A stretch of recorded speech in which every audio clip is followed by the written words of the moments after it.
Jangan lupa untuk subscribe YouTube channel Metro TV News dan nyalakan notifikasinya.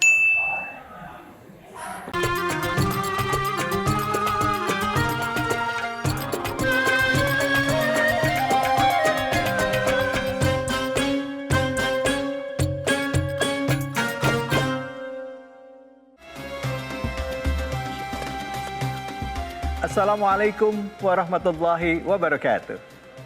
Alhamdulillahirrabbilalamin. Assalatu wassalamu ala asrafil anbiya'i mursalin Sayyidina Muhammadin wa ala alihi sahbihi ajma'in amma ba'du. Puja dan puji kita panjatkan atas kehadirat Allah Subhanahu wa taala. Tidak lupa kita berikan salawat dan salam kita kepada junjungan kita Nabi besar Muhammad sallallahu alaihi wasallam beserta keluarga, sahabat dan umat yang setia hingga akhir zaman. Alhamdulillah, hari ini kita kembali bersilaturahim dalam program Khazanah Islam bersama dengan Imam Besar Masjid Istiqlal Profesor Dr. Nazaruddin Umar. Dan tanpa terasa, pemirsa, Indonesia sebentar lagi akan merayakan hari kemerdekaannya yang ke-77 tahun. Ini bukan waktu yang sebentar. Dan untuk meraih kemerdekaan itu banyak yang dikorbankan. Tidak hanya darah, tapi juga nyawa. Tugas kita yang ada saat ini adalah untuk mempertahankan dan mengisi kemerdekaannya. Dalam kurun waktu 100 tahun terakhir, tidak sedikit negara yang akhirnya berguguran dikarenakan konflik internal. Bagaimana kita umat Islam menyikapi ini sebagai mayoritas di negara kita tercinta ini. Untuk itu, untuk membahas tema kita kali ini, hadir bersama kita, saya sampaikan guru kita, Profesor Dr. Nazaruddin Umar. Assalamualaikum warahmatullahi wabarakatuh. Waalaikumsalam warahmatullahi wabarakatuh. Gimana kabar, Prof? Alhamdulillah, barakallah. Salam Muhammad. Alhamdulillah, pemirsa, kita walaupun sudah melewati masa pandemi, tapi tetap sebelum syuting kita melakukan prokes, menjaga protokol kesehatan sehingga syuting ini bisa berjalan dengan baik. Prof, izin.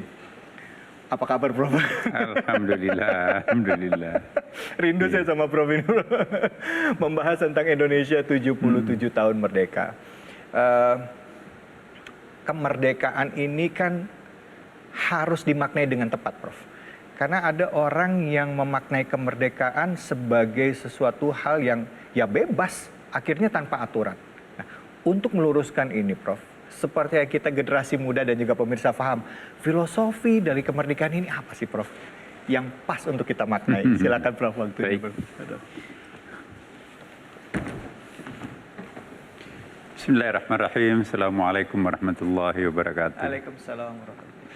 Alhamdulillah wa syukurillah wa salatu wassalamu ala rasulillah Sayyidina Habibina Muhammadin sallallahu alaihi wasallam. Para pemirsa yang dimuliakan Allah Subhanahu wa taala, benar tidak terasa kita sekarang berada pada bulan Agustus. Berarti sebentar lagi kita akan memperingati hari kebesaran kita, hari jadi kita, hari kebanggaan kita, hari proklamasi kemerdekaan Republik Indonesia yang tadi dikatakan Adinda David itu benar-benar berapa nyawa yang melayang untuk meraih kemerdekaan ini. Tapi pertanyaan sangat bagus tadi ya. Bagaimana memaknai kemerdekaan? Atau mungkin filosofi kemerdekaan itu apa sih sebetulnya? Ya, benar. Kemerdekaan itu tidak identik dengan kebebasan. Apalagi tidak identik dengan kebablasan. Kemerdekaan, kebebasan, kebablasan itu harus kita bedakan. Kemerdekaan itu mungkin lebih tepat bahasa Arabnya itu istiqlal, jadi masjid istiqlal. Oh, iya. Ya kan. Ya. Kalau kebebasan itu al-hurriyah. Al-hurriyah. Ada lagi yang kebablasan. Nah itu saya kira itu mungkin bisa kita terjemahkan sebagai israf ya, melampaui batas lah. Jadi istiqlal, hurriyah, israf. Nah, apa sih filosofi kemerdekaan dalam Islam? Nah, sesuai dengan maqasidus syariah, saya kira kita perlu ingat itu. Karena bagi kita umat Islam itu, tujuan kita hidup, tujuan kita beragama, dan tujuan kita di dalam bernegara, tujuan kita apapun juga. Dan siapapun juga, apapun agama kita itu sebetulnya, itu benang merahnya itu kita akan menjumpai, mengidealkan 7 hal. Yang pertama adalah bagaimana supaya dalam kehidupan kemerdekaan ini kita merdeka beragama. Maka itu kehidupan, keyakinan, keberagamaan kita itu perlu dipelihara. Al-muhafadzatul ad-din. Jadi agama itu penting karena agama itu untuk mengendalikan kita untuk tidak menjadi monster. Menjadi manusia itu harus menjadi khalifah, bukan monster. Nah, supaya manusia itu tidak menjadi monster, maka harus punya etika. Etika itu kita peroleh dari ajaran agama. Antara lain ya kan, adat istiadat juga bisa sih sebetulnya. Tetapi bagi kita umat beragama, agama itulah. Agama itu bukan untuk mengurung anak manusia itu untuk menjadi tidak bebas, enggak. Jangan salah paham. Wah, kok banyak daerah terlarang, kok yang enak-enak dilarang? Ya, yang berat-berat itu diwajibkan. Puasa diwajibkan, berat. Zina, ya diharamkan. Nah, kita dulu pernah bahas ini. Semua yang dilarang oleh Allah itu untuk manusia. Dan semua yang diwajibkan oleh Allah itu juga untuk manusia. Allah nggak ada urusan dengan kewajiban yang haram itu. Agama ini untuk manusia, bukan untuk Allah. Saya ingin tegaskan ini. Hidayah Allah itu dalam bentuk agama ini untuk memanusiakan manusia itu sendiri. Maka itu kemerdekaan kita ini perlu mempertahankan eksistensi keberagamaan dan agama itu sendiri. Betapa banyak negara sekarang ini tidak bisa menikmati nikmatnya beragama. Mohon maaf ya. Mereka takut ke masjid, pulang mayat. Mereka pergi. Pokoknya Indonesia itu suatu kebanggaan. Ada namanya wisata Ramadan. Orang-orang dunia Islam itu sekarang ini, ada satu isu sekarang ini, wisata Ramadan. Kalau ingin menikmati nikmatnya Ramadan, datanglah ke Indonesia. Kenapa? Mereka akan lihat mal-mal itu tiba-tiba ada sel, didandani dengan unta, lagu-lagu instrumental ya, Timur Tengah, bahkan pegawainya pun juga itu pakai kerudung. Benar-benar sangat-sangat menghormati Ramadan. Tidak ada restoran yang terbuka, semuanya ditutup, ya kan? Di depan juga, Masya Allah, non-muslim pun juga tidak merokok di sembarang tempat, ya kan? Nah, itu satu bukti bahwa Indonesia itu betul-betul negara contoh untuk siapapun. Yang kedua juga, mengisi kemerdekaan ini juga demi untuk kebebasan kita berekspresi tanpa ada ancaman nyawa. Al-muhafazatul 'alan nafs ini. Kemerdekaan kita itu tanpa ada ancaman. Bayangkan kalau sedikit, kamu jangan keluar, bahaya nih. Nah, kita kan juga bagaimana menciptakan kebebasan berekspresi tanpa ada ancaman nyawa ini. Al-muhafazatul 'alan nafs ini juga salah satu tujuan kita merdeka. Bagaimana kita bebas berekspresi sebagai manusia, bebas menjadi khalifah, bebas menjadi abid di muka bumi ini tanpa ada ancaman nyawa. Nah, alhamdulillah kita juga patut bersyukur. Saya boleh mengatakan di antara seluruh negara, mungkin kita salah satu di antara kecil negara ini yang bisa mencapai puncak ketenangan kemerdekaan. Coba kita lihat. Maaf ya, negara-negara muslim, bunuh-bunuhan, perang saudara.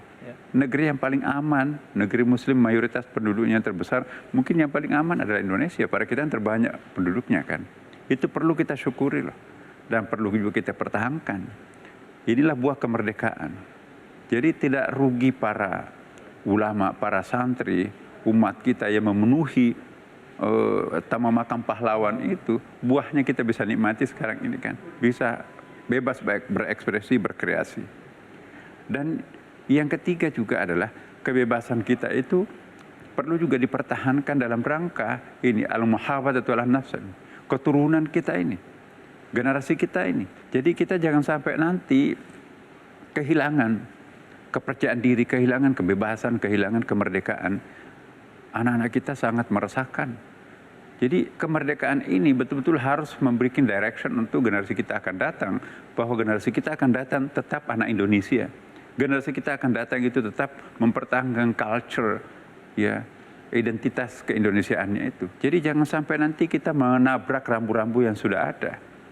Ya, misalnya perkawinan, ya kita adakan rukun syaratnya perkawinan itu. Jangan sampai kita membebaskan orang melakukan pelanggaran hukum. Misalnya kawin sejenis, itu kan bertentangan dengan Pancasila dan agama itu sendiri kan. Ya, jadi ini harus kita pertahankan. Karena itu para pemirsa, mari kita mengisi kemerdekaan ini dengan poin yang sangat penting tadi, Dariyatul Khamsah. Dan yang penting juga ialah mempertahankan akal. Kemerdekaan berpikir, kemerdekaan berpendapat, kemerdekaan untuk berekspresi, jangan dihalangi.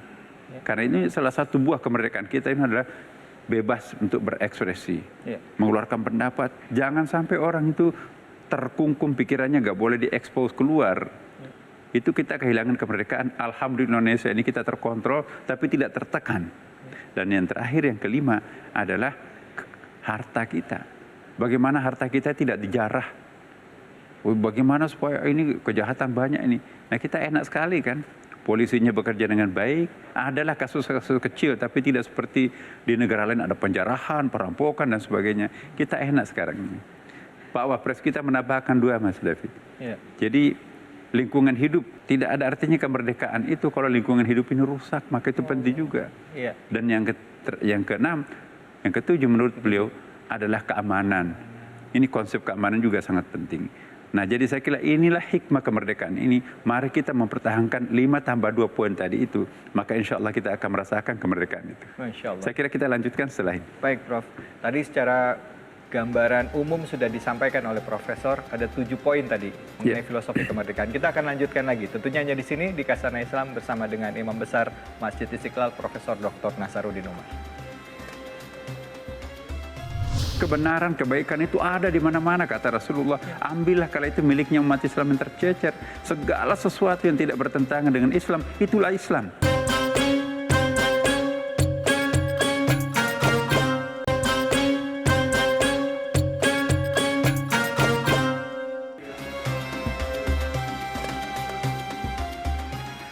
Kebebasan beragama, berpikir, berekspresi, memiliki keturunan, harta, lingkungan, dan tadi terakhir adalah keamanan. Ada 7 poin besar yang tadi disampaikan oleh Profesor. Nah, ada jadi satu pertanyaan juga. Prof, tadi secara umum sudah disampaikan. Seringkali Prof, mengenai masalah kemerdekaan dalam konteks keislaman tadi, sering dibenturkan dengan hak asasi manusia, Prof. Kadang-kadang kala Islam ini garis-garisnya sudah jelas atau agama sudah ada garis-garisnya, tetapi sudut pandang dari hak asasi manusia agak sedikit berbeda. Nah, bagaimana kita menyikapi hal tersebut khususnya dalam rangka memaknai kemerdekaan di negara kita tercinta? Karena seringkali hal ini menjadi akar perpecahan di dalam menyampaikan atau memiliki pemahaman terhadap satu poin atau satu permasalahan gitu, Prof. Silakan, Prof. Ya, saya memahami betul apa yang ditanyakan. Iya, Prof. Adinda tadi ya. Jadi memang betul sering terjadi. Ya. Poinnya sesungguhnya itu adalah adanya upaya untuk membenturkan antara satu sisi Islam itu agama universal dan eksistensi keberadaan negeri kita ini juga adalah punya kearifan lokalnya sendiri. Jadi orang yang suka memperhadap-hadapkan antara Islam sebagai sebuah ajaran universal dan Indonesia sebagai suatu nation state yang punya keunikannya sendiri. Nah, hemat saya itu tidak mesti harus kita pertentangkan. Dan ini sudah berjalan sebetulnya dengan sangat bagus. Pertama-tama saya ingin tegaskan kepada kita siapapun ya, bahwa meskipun Islam itu ajarannya universal, tapi tidak berarti bahwa harus menggusur semua kearifan lokal. Harus mematikan semua adat istiadat yang ada. No. Sama sekali tidak seperti itu Islam itu kan. Al-hikmatu dhalatul mu'min fahaitsu wajadaha fa uhaqqu biha. Ya kan? Hikmah, kebenaran, kebaikan itu ada di mana-mana kata Rasulullah. Ambillah kalau itu miliknya umat Islam yang tercecer. Segala sesuatu yang tidak bertentangan dengan Islam, itulah Islam. Masya Allah. Utlubul ilmi walau bisin, tuntutlah ilmu sampai ke tanah Cina. Gak ada orang Islam di Cina pada waktu itu. Nabi mengirim ekspedisi ke Eropa. Gak ada orang Islam di Eropa. Berani itu Rasulullah itu. Agama Islam itu agama terbuka kepada siapapun, untuk siapapun, dimanapun juga. Jangan kita mempertentangkan antara Islam dengan kearifan lokal. Nah, bagi saya pribadi ya namanya kearifan lokal itu pasti ajaran universal. Ya kan? Apa kearifan lokal kita? Misalnya Pancasila. Pancasila itu kan juga puncak-puncak budaya. Ya, puncak-puncak budaya itu artinya apa ya? Puncak-puncak kreasi anak manusia itu sendiri. Humanity is only one, there is no colors. Manusia kemanusiaannya itu hanya satu kok. Bani Adam semua kita kan, semua Bani Adam itu punya kekuatan yang sama. Jadi kita itu apa ya? Al-Hanifiyatu Samha. Universal values itu yang sangat penting. Jadi sebetulnya wilayah substansi mutlaknya Islam itu sedikit sekali. Ya. Di antara seluruh ayat hukum itu hanya 5% yang bisa kita katakan itu adalah ajaran mutlak itu. Selebihnya itu adalah ajaran yang kompatibel. bisa kita saling menyesuaikan. Pasal-pasal Pancasila itu adalah tak bertentangan dengan agama Islam. Ya. Coba tunjukkan, mana di antara satu pasal di Pancasila itu yang bertentangan? Ketuhanan yang Maha Esa, apalagi kan? Nah jadi sesungguhnya kita jangan ada pemikiran yang ingin mempertentangkan antara dasar negara dan ajaran Islam. Ya. Kita tidur enak kok sekarang ini nyenyak, nggak usah mempersoalkan tentang itu. Jadi Islam dan demokrasi kita jadi contoh loh sekarang. Islam dan hak asasi manusia sudah selesai di Indonesia. Ya. Islam dan kesetaraan gender, siapapun yang ingin belajar kesetaraan gender, datanglah ke Indonesia, itu kata pengamat termasuk Hillary Clinton kan. Kemudian apalagi hak asasi manusia kan, bukan main. Hak asasi manusia dengan Islam. ajaran kearifan lokal kita itu sangat lengket itu ya. Ya. Karena kita kan budaya maritim. Budaya maritim itu ciri khasnya itu adalah sangat egaliter, ya kan? Sedangkan ajaran Islam itu sendiri juga adalah ajarannya sangat egaliter. Jadi perjumpaannya sangat simetris. Mohon maaf ya, mungkin itulah hikmahnya mengapa Allah tidak mengutus satu orang nabi pun di Nusantara ini. Masya Allah. Hanya Ustadz sudah cukup untuk menciptakan suatu insan ideal di bumi ini. Nah karena itu kita bersyukur menjadi warga bangsa Indonesia. Lebih bersyukur lagi untuk kita umat Islam ya. Kita menjadi, ya saya sering mengatakan gini Mas Raffi. Saya bersyukur karena saya orang Indonesia. Saya juga bersyukur karena saya orang Islam. Kenapa? Dua-duanya itu paralel. Ya Allah. Apa yang baik menurut Indonesia, itu juga baik menurut Islam. Apa yang baik menurut Islam, persis itu juga yang nggak baik oleh negeri kita. Jadi Indonesia dan Islam itu sama. Dan tentu kita berharap juga agama lain juga sama ya kan.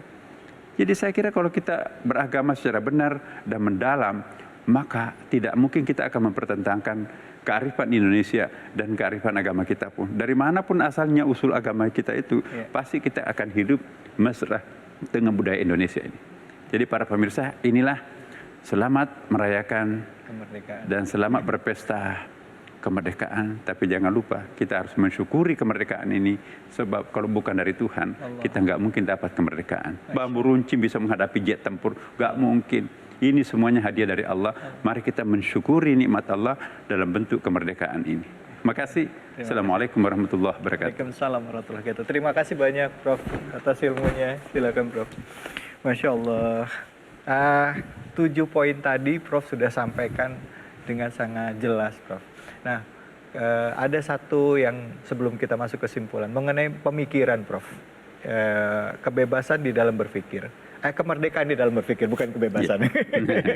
Apakah kadang kita mengenal bahwa di dalam fase perkembangan teknologi dunia, Islam itu memberikan sumbangsi yang luar besar. Pada saat ilmuwan-ilmuwan Islam itu mendapatkan pencerahan atau enlightenment, kemerdekaan di dalam mengeksplorasi alam dan juga ayat-ayat Allah. Nah, apakah di dalam berpikir pun saat ini umat Islam itu boleh seluas-luasnya kita mengeksplorasi pemikiran kita, ataukah ada rambu-rambu khusus yang memang harus dijadi pedoman kita di dalam melakukan eksplorasi di dalam menggali alam ataupun hal-hal lain yang sifatnya sains ataupun teknologi lainnya gitu? Ya, pikiran dalam arti reason itu one of our intelligence ya. Yeah. Satu di antara kecerdasan kita itu adalah pikiran. Yeah. Tapi ada organ kecerdasan kita yang lain yang namanya batin rohani. Yeah. Ya, ada kalbu, ada jiwa, ada dauk, ada intuition. Yeah. Ya. Jadi manusia yang bebas itu, liberal atau liar itu, yang hanya mengandalkan salah satunya. Nah, kalau orang mengandalkan hanya akalnya tapi tidak mau dikontrol oleh hati nuraninya, ya, tidak mau dikontrol juga oleh pertimbangan-pertimbangan psikologisnya, kalbunya, jiwanya, maka itu pasti akan gagal. Ya, pasti akan gagal dalam pergaulan, ya. Kita jangan jadi manusia gagal dengan memuja akal. Akal itu tidak mungkin bisa menyelesaikan semua persoalan. Akal yang bebas itu malah benturan satu sama lain. Tapi akal yang terkontrol oleh psikologi, ya, oleh kalbu, oleh jiwa, ditambah lagi Al-Quran dan hadis bagi yang beragama Islam, Masya Allah, itu roket pendorong untuk meraih puncak itu kan. Jadi nggak boleh jalan sendiri akalnya. itu kita jadi monster itu ya. Jadi monster itu. Iya, iya Prof. Baik, Masya Allah. Terima kasih banyak Prof. Islam hadir membuka misteri alam untuk bisa semakin dekat kepada Allah. Tetapi juga Islam memberikan batasan-batasan kepada kita untuk senantiasa sadar pada hakikatnya kita sebagai seorang hamba. Begitu ya Prof, ya kira-kira. Prof, apa yang bisa kita simpulkan Prof dalam memaknai kemerdekaan ini sebagai umat muslim yang tinggal di negara kita tercinta? Yang pertama ya, itu kalimat syukur jangan jauh. Ya. Kita jangan mabuk memperingati kemerdekaan ini, sebab jujurlah, kemerdekaan itu di samping perjuangan ya, tapi itu hadiah dari Allah Subhanahu wa taala. Maka itu atas rahmat Allah, kan dalam preambul Undang-Undang Dasar 45 itu. Coba apa sih yang kita miliki pada waktu itu? Bambu runcing, apa bisa mengalahkan tank, apa bisa mengalahkan pesawat tempur. Persis hari Jumat Sayyidul Ayyam, bertepatan dengan 9 Ramadan, kita meraih kemerdekaan. Jadi kita bersyukur, apapun agama kita, bersyukurlah dengan hari kemerdekaan ini. Maka itu kita menjunjung tinggi betul-betul hukum-hukum dasar kita ini. Ya, saya kira semakin akrab kita dengan Undang-Undang Dasar 45 ini, semakin indah kita menjalankan agama Islam kita. Kita akan bisa merdeka, menjadi abid dan menjadi khalifah. Karena ada negara yang aman kan. Coba kalau negara kita nggak aman, bagaimana bisa menjadi khalifah yang baik? Bagaimana bisa menjadi hamba yang baik? Ya, nggak bisa puasa, nggak bisa tarawih, nggak bisa macam-macam. Tapi alhamdulillah negeri kita bagus kan. Maka itu kita syukuri kemerdekaan ini. Sebab insya Allah ini agar anak muda kita nanti juga akan datang, akan ikut mencontoh apa yang kita lakukan sekarang ini. Ya, saya kira itu. Baik, terima kasih banyak Prof atas ilmunya. Kita sebagai bangsa Indonesia 77 tahun, insya Allah akan merasakan kemerdekaan. Dan tentunya kita berharap untuk waktu yang lebih lama lagi ke depannya. Kita akan bahas lebih dalam lagi mengenai hal ini dengan Profesor Dr. Azumardi Arza setelah ini. Tapi sekali lagi, mari kita syukuri nikmat seperti kata Profesor tadi, nikmat kemerdekaan ini yang telah diberikan sebagai hadiah oleh Allah Subhanahu wa taala kepada kita bangsa Indonesia. Terima kasih waktunya Prof. Kita akan kembali lagi, tetaplah di Kasana Islam bersama dengan Imam Besar Masjid Istiqlal Profesor Dr. Nazaruddin Umar.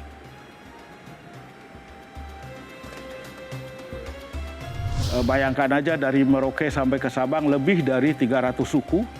Dan kita juga bersyukur karena berkat Islam lah, maka suku-suku yang berbeda-beda itu bisa bersatu.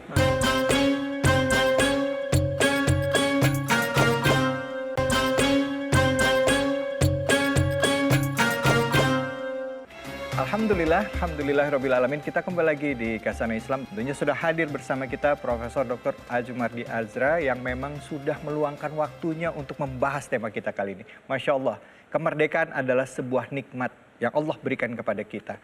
Dan sudah kewajiban bagi kita tentunya untuk menjaga nikmat tersebut. Indonesia banyak ragamnya suku, bangsa, dan agama. Bagaimana kita bisa menjaga keragaman itu sebagai bagian kesatuan utuh dari negara Republik Indonesia tercinta. Nah, sudah hadir bersama kita, ini beliau seorang dosen dan juga seorang pengajar. Pemikiran-pemikiran beliau selalu menjadi inspirasi kita, khususnya bagi mahasiswa yang menggalami ilmu-ilmu kajian keagamaan. Assalamualaikum warahmatullahi wabarakatuh. Waalaikumsalam warahmatullahi wabarakatuh. Tanpa terasa sudah 77 tahun Indonesia merdeka. Ingat Bung Karno pernah mengatakan begini, perjuanganku akan lebih mudah karena yang dilawan adalah bangsa lain atau penjajah. Tapi perjuangan kalian akan lebih sulit karena melawan bangsa sendiri. Iya. Nah, ini jadi satu kalimat yang menjadi pemikiran kita bangsa Indonesia jika kita lihat saat ini. Sepertinya ada narasi-narasi yang menyebabkan atau bisa memungkinkan Indonesia mengalami perpecahan. Misalnya ideologi. Ada usaha-usaha untuk merubah ideologi Pancasila dengan ideologi yang lain. Nah, bagaimana kita menyikapi ini khususnya dalam rangka mensyukuri nikmat kemerdekaan 77 tahun ini. Silakan, Prof. Ya. Prof.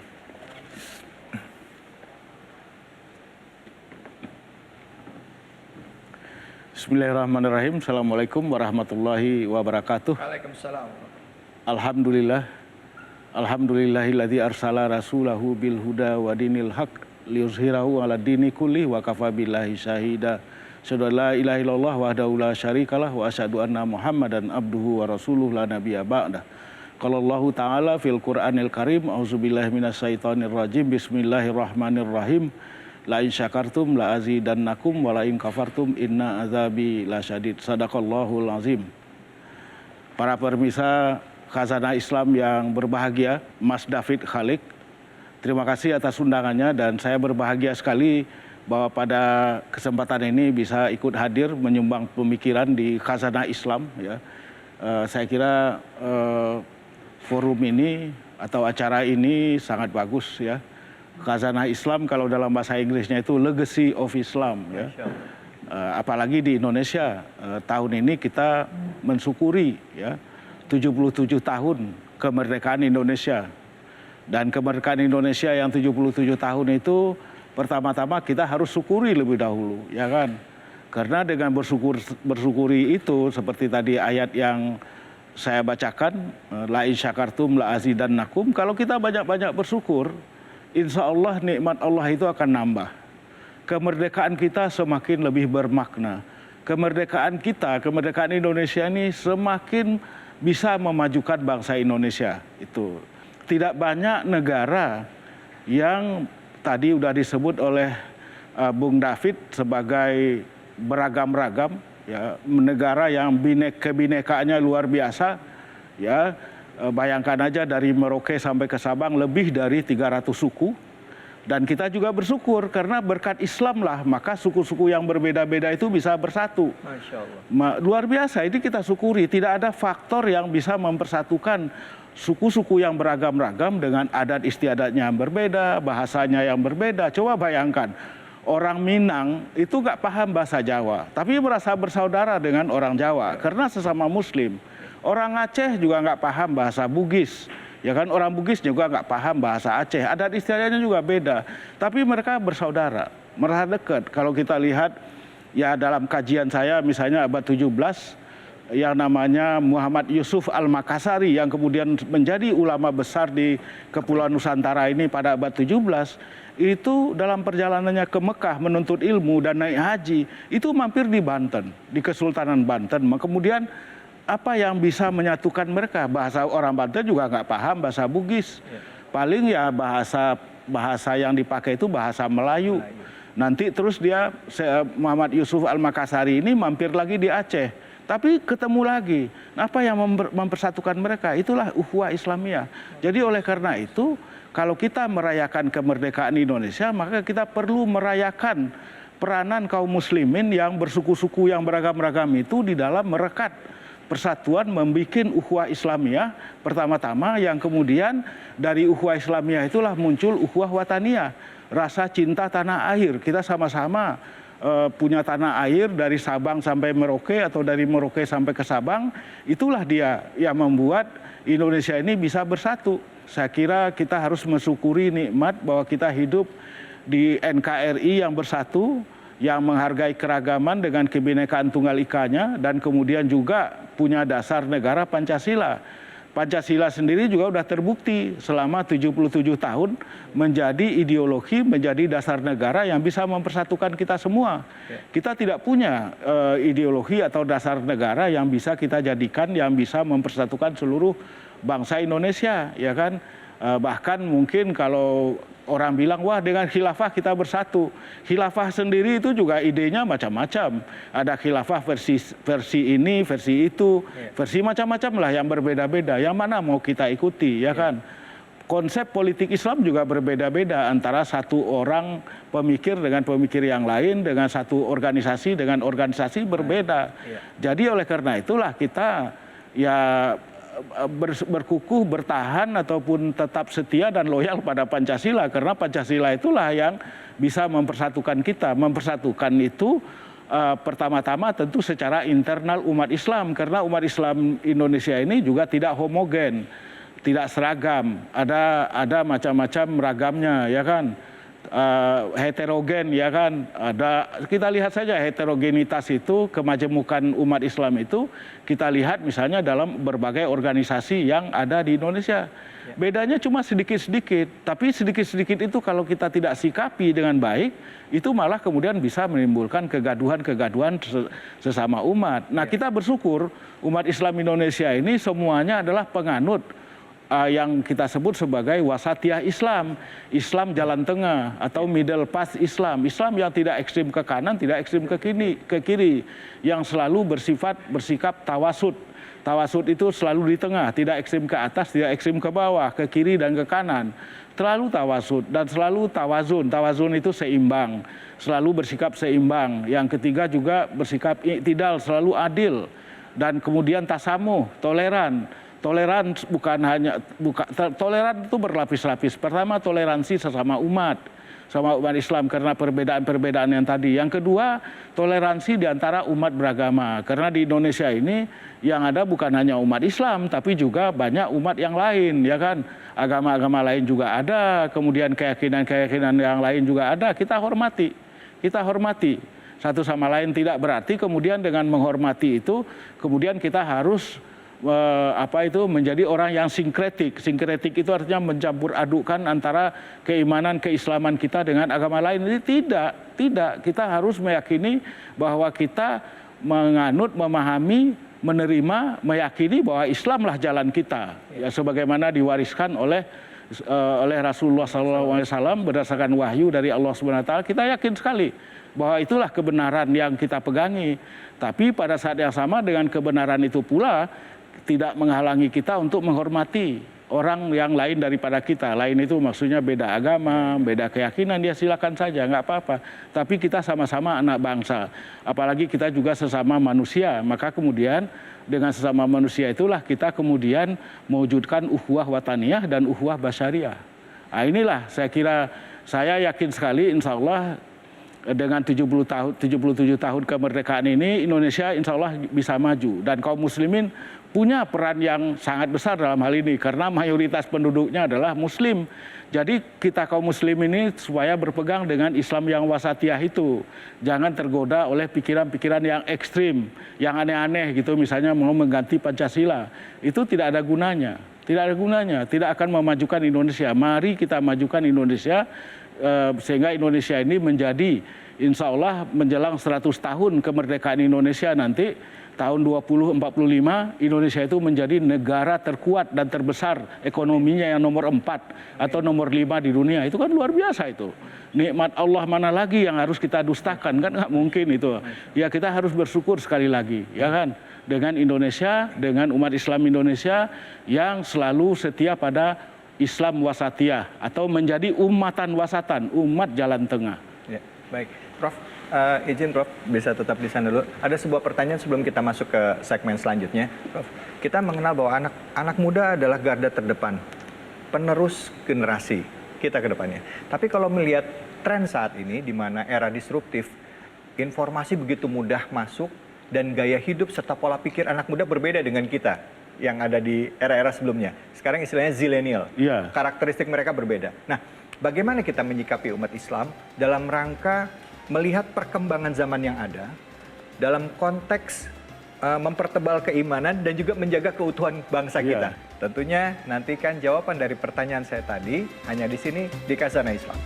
Kaum muslimin sendiri harus terus memperkuat kesatuan, memperkuat persaudaraan, memperkuat saling pemahaman supaya anak-anak muda kita ini tetap berpegang pada Islam yang wasatiyah itu, Islam jalan tengah itu.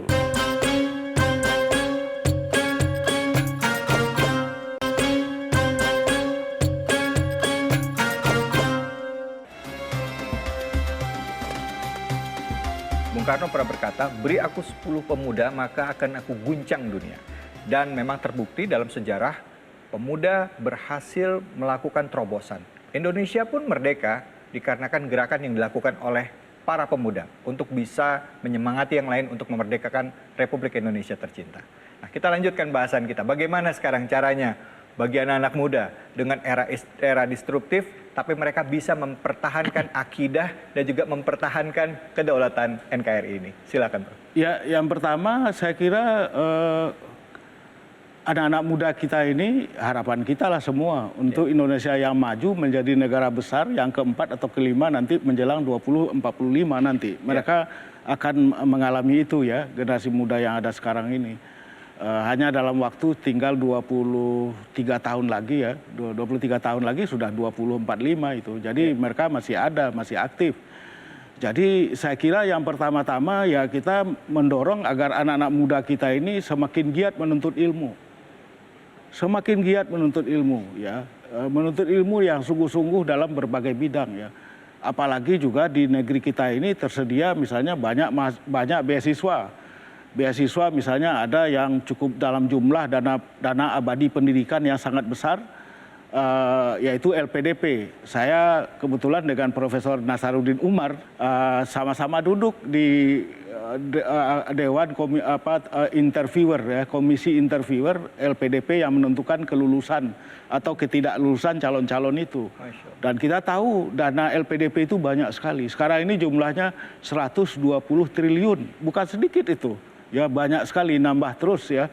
Jadi oleh karena itu ambil kesempatan ini, gunakan kesempatan ini untuk mengambil bidang-bidang ilmu yang selama ini mungkin belum terjangkau karena mungkin mahal, karena mungkin susah dan lain sebagainya. Sekarang malah mau masuk ke perguruan tinggi yang paling top dimanapun di dunia itu bisa dibiayai oleh LPDP. Dan juga beasiswa dari yang lain seperti Basnas, itu juga banyak beasiswanya.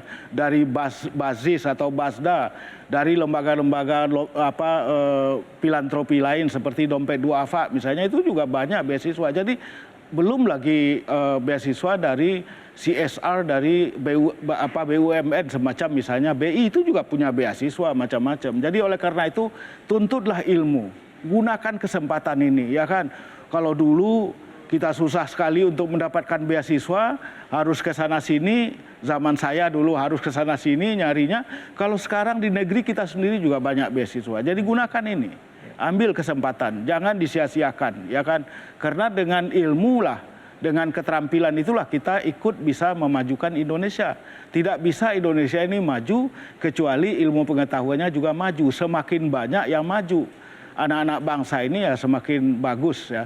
Nah yang kedua, bagi kita terutama generasi yang sudah jadul seperti saya, jadul itu zaman dulu, maka kemudian yang harus kita lakukan, kita harus memberikan empati yang lebih besar kepada mereka. Karena apa? Anak-anak muda kita ini beda dengan zaman, katakanlah zaman jadul dulu.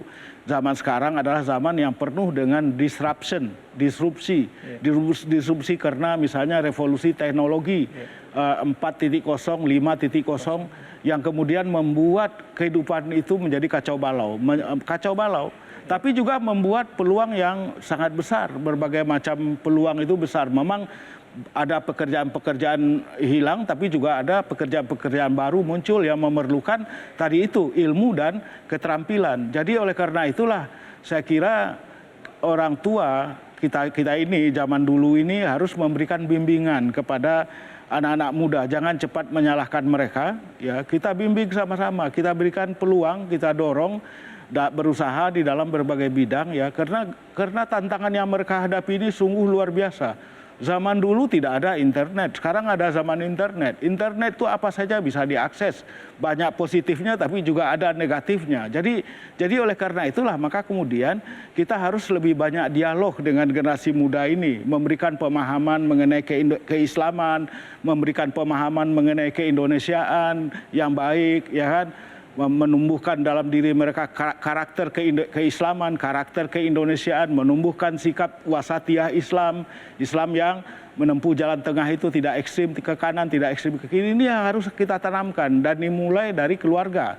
Keluarga itu, ayah ibu harus memberikan contoh, menjadi contoh dari sikap yang wasatiyah itu, sikap yang empati kepada anak-anaknya. Itu yang saya kira harus kita lakukan terus-menerus kepada anak-anak kita ini.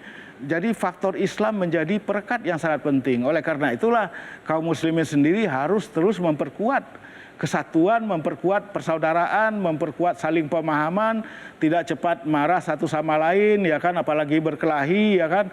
Nah, ini yang harus kita hindari supaya anak-anak muda kita ini tetap berpegang pada Islam yang wasatiyah itu, Islam jalan tengah itu. Baik, alhamdulillah. Terima kasih banyak, Prof. Terima kasih. Silakan untuk kembali ke tempat duduk lagi, Prof. Terima kasih ilmunya dan mengingatkan kita, khususnya bagi anak muda ini, untuk berada di jalur Islam yang wasatiyah. Ya. Tapi ada satu pertanyaan, Prof. Yuk. Bahwa anak muda ini kan karakternya adalah selalu bersemangat, ya. Bahkan kalau sudah punya ideologi, akhirnya cenderung militan. Nah, Di era disruptif ini, di era teknologi yang semuanya serba instan, pintu masuk untuk melakukan doktrinasi terhadap anak-anak muda biasanya melalui channel-channel media sosial. Iya. Lihat YouTube, kuotanya setengah, akhirnya yang ditonton belum selesai tapi mereka cepat menyimpulkan. Nah, tidak jarang anak-anak muda yang belajar Islam melalui media sosial, mereka akhirnya gagal paham tentang konteks keislaman yang hakiki sebenarnya apa gitu. Iya. Atau mereka tidak tahu ustadz mana yang mau dipilih untuk didengarkan gitu. Iya. Nah, ini bagaimana untuk menyikapi ini, Prof? Ya, jadi saya kira ini tantangan bagi juru dakwah, bagi para pendakwah dan juga bagi ormas-ormas dan lembaga-lembaga Islam. Ya. Saya kira dari berbagai penelitian mengenai konten ya dari yang ada di dunia maya termasuk di YouTube itu memang lebih banyak dari yang pemahamannya itu dalam konteks keindonesiaan itu melenceng ya kan, nggak cocok dengan keindonesiaan. Nah, oleh karena itulah saya kira kita harus memperbanyak konten-konten di dunia maya ini yang memperkuat itu keislaman dan keindonesiaan kita itu. Jadi tidak lagi mempertentangkan antara keislaman dan keindonesiaan ya kan, tidak ada kita pertentangkan lagi. Itu yang harus diperbanyak dan saya kira juga harus diperbanyak konten-konten yang tayangannya itu di media sosial ya 30 second, 30 detik, 60 detik yang anak-anak muda itu lihat misalnya Islam wasatiyah itu apa. Nah, salah satunya kita uraikan misalnya wasatiyah itu begini misalnya. Singkat-singkat aja. Mudah diakses, jangan panjang-panjang. Kalau panjang-panjang mereka nggak tertarik. Nggak tertarik gitu ya. Jadi ini tantangan bagi juru dakwah, bagi fakultas dakwah, bagi tentu saja juga bagi masjid-masjid ya kan, masjid-masjid juga harus memanfaatkan dunia digital ini untuk kepentingan dakwah dan terutama penguatan keislaman dan keimanan anak-anak muda kita ini. Masya Allah. Baik Prof. Terima kasih banyak Prof. Terima kasih. Prof, apa yang bisa kita simpulkan dari bahasan kita tadi dari segmen ketiga dan segmen keempat? Kalau yang pertama kita harus banyak bersyukur dengan keindonesiaan kita. Nah, itu yang pertama kita syukuri karena bayangkan aja Indonesia itu sekarang ya kan menjadi negara dengan ekonomi terbesar di antara dunia Islam lain. Dengan negara-negara Islam lain. Ya memang di atas kita masih ada yang besar-besar seperti misalnya mungkin Jepang, Korea Selatan ya kan, terus Amerika, Cina ya kan, tapi di antara sesama negara muslim anggota OKI Indonesia itu paling besar ekonominya. Ya, jadi ini kita syukuri ya kan. Ya itu yang tadi itu, jangan terlalu banyak mengeluh. Mengeluh boleh tapi dikit-dikit, tapi jangan terlalu banyak mengeluh gitu ya. Kita harus berusaha maksimal memainkan peran kita masing-masing agar Indonesia ini tambah maju sehingga kemudian anak-anak kita nanti dan cucu-cucu kita nanti itu hidup di Indonesia yang sudah menjadi negara keempat atau kelima terbesar, terkuat ekonominya di dunia. Amin, amin, insya Allah. Amin, insya Allah. Baik, Prof. Terima kasih banyak Prof untuk waktunya. Buat anak-anak muda dan juga bangsa Indonesia nih, kita harus banyak-banyak bersyukur seperti yang disampaikan Profesor tadi. Karena dengan kita banyak bersyukur, Allah akan tambah nikmatnya kepada kita. Semoga kita termasuk orang yang pandai bersyukur dan selalu senantiasa memperbaiki diri kita. Sehingga tidak hanya diri kita, keluarga kita, tapi bangsa kita kelak ke depan juga bisa menjadi bangsa yang lebih maju lagi. Tentunya dengan Islam yang merekatkan semuanya tadi.